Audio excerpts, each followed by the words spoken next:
भारत के पूर्वोत्तर राज्य असम में ब्रह्मपुत्र नदी के किनारे बसा है एक छोटा सा गांव मयोंग। दिन में यह एक साधारण गांव लगता है, लेकिन जैसे ही सूरज ढलता है यहाँ की हवा बदल जाती है। पुरानी लोक कथाओं में कहा जाता है, सदियों पहले जो भी बाहरी व्यक्ति यहाँ रात में रुकता वो सुबह तक या तो बीमार मिलता या फिर कभी नहीं मिलता। यहाँ मंत्र हवा में घुल जाते हैं। कुछ कथाएं कहती हैं कि तांत्रिक सिर्फ एक मंत्र से इंसान की चेतना पर काबू पा लेते थे। हालांकि इन दावों का कोई वैज्ञानिक प्रमाण नहीं है, पर डर आज भी जिंदा है। मयोंग को सदियों से ब्लैक मैजिक कैपिटल कहा जाता है। स्थानीय कथाओं के अनुसार यहाँ के तांत्रिक बिना छुए किसी को भी बेहोश कर सकते थे। कुछ कहानियाँ तो ये भी कहती हैं कि इंसान को जानवर में बदल दिया जाता था। इतिहासकार मानते हैं कि मयोंग नाम संस्कृत शब्द माया से निकला है, जिसका अर्थ है भ्रम या जादू। जो बाहरी व्यक्ति गांव में बुरी नियत से आता वो कभी वापस नहीं जाता।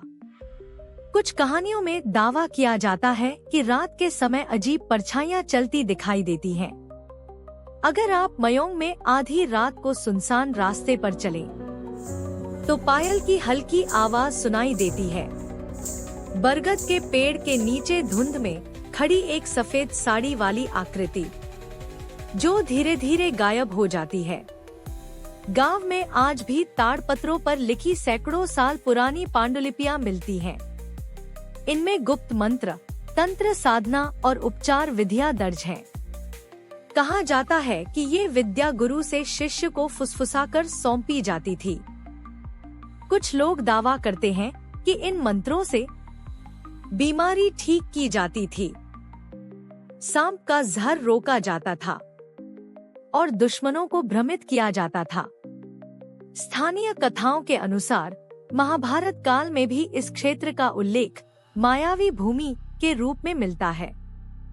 हालांकि इसका कोई ठोस ऐतिहासिक प्रमाण नहीं है। आज मयोंग में एक संग्रहालय है जहां पुराने तांत्रिक औजार, खोपड़ियां और रहस्यमयी वस्तुएं प्रदर्शित की गई है। लेकिन सवाल ये है, क्या ये सिर्फ परंपरा है या कुछ ऐसा जो आज भी सक्रिय है? कई स्थानीय लोग दावा करते हैं कि रात में जंगल की ओर जाने पर अजीब फुसफुसाहट सुनाई देती है। कुछ पर्यटक बताते हैं कि उन्हें लगा जैसे कोई उनका पीछा कर रहा हो, लेकिन पीछे मुड़ने पर वहाँ कोई नहीं।